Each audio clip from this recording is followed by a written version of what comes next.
What's going on, guys? So after being out of the hobby for a little bit, decided to go ahead and get a new tank started up, and I'm gonna go ahead and film the journey through it.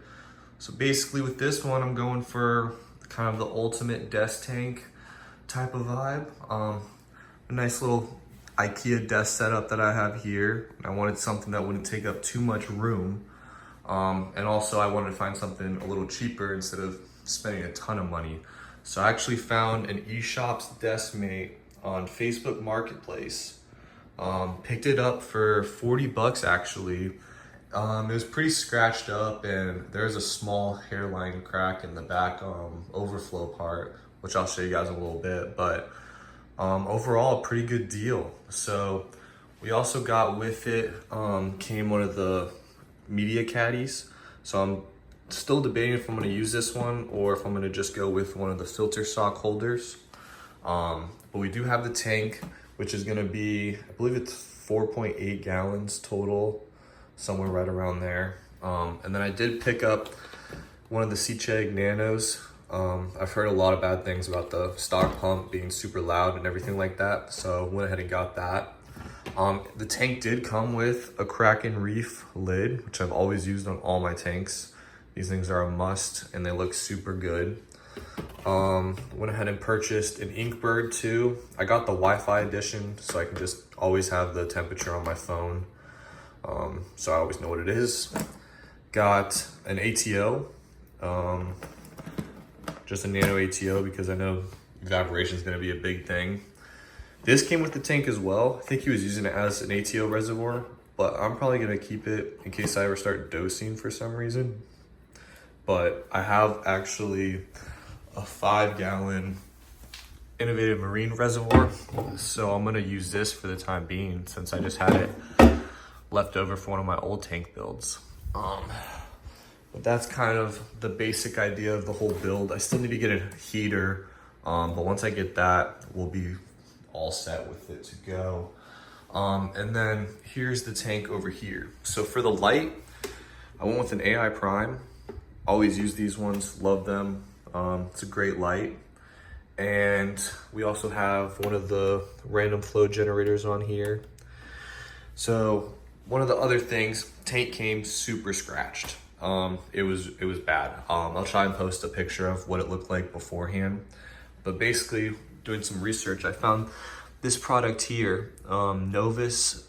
It's like a scratch remover. So it's a 3-step process. You're gonna have your heavy scratch remover, then fine scratch remover, and then a clean, shine, and protect. So this is more of your heavier compound, it's your more lighter polishing compound, and then this is your kind of just protection on top of it. And I mean, this thing came out crystal clear. Let's see if I can get it to focus. Let me move that stuff out of the way.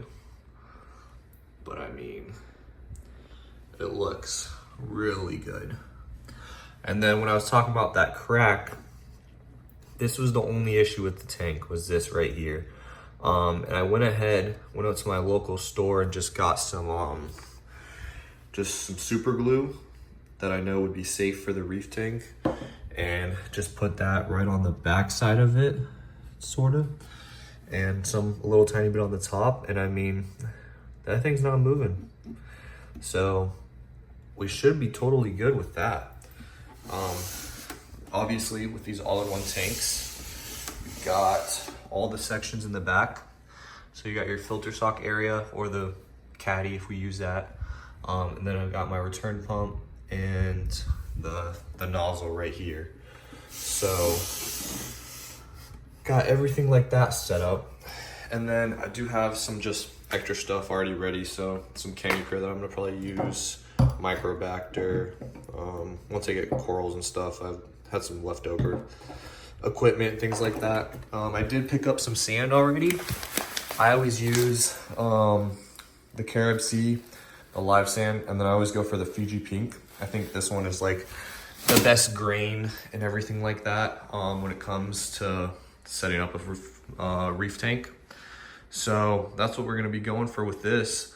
It's gonna be primarily LPS and softies, I think, and I wanna try and fit 2 fish, maybe 3.